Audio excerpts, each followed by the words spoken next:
আল্লাহ পাক রব্বুল আলামিন কোরআন কারীমের মধ্যে বলেন, ইয়াউমা ইয়াউদ্দুয যালিমু আলা ইয়াদাইহি ইয়াকুলু ইয়া লাইতানি আত্তাখাযতু মা'আর রাসূলি সাবিলা।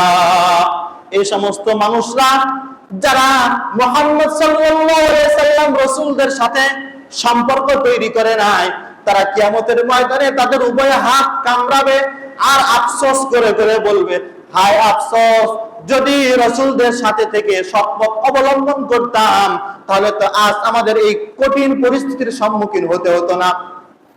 সূরাতুল ফুরকানের 27, 28, 29 নম্বর আয়াত, 28 নম্বর আয়াতে আল্লাহ পাক এই কথা বলেছেন। আর 29 নম্বর আয়াতের মধ্যে আল্লাহ পাক বলতেছেন, ইয়া ওয়াইলাতা লাইতানি লাম আত্তাখিয ফুলানান খলিলা।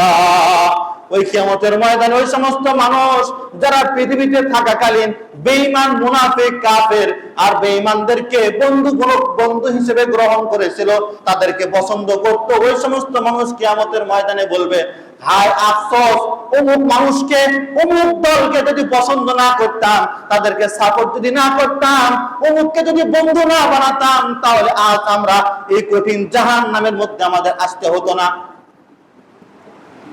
এটা হচ্ছে 28 নম্বর আয়াতের তাফসীর কথা।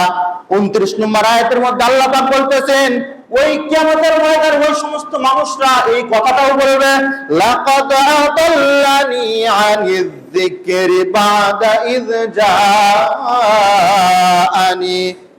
ওই সমস্ত মানুষটা বলবে, দুনিয়াতে থাকাকালীন আমাদের কাছে কোরআন এসেছিল, সৎ পথের বার্তা আমাদের কাছে এসেছিল, কিন্তু আমরা, শয়তান তো আমাদেরকে, ওই সমস্ত বন্ধুরা তো আমাদেরকে আল্লাহ পাকের জিকির থেকে, আল্লাহ পাকের সৎ পথ থেকে আমাদেরকে ফিরে রাখছেন।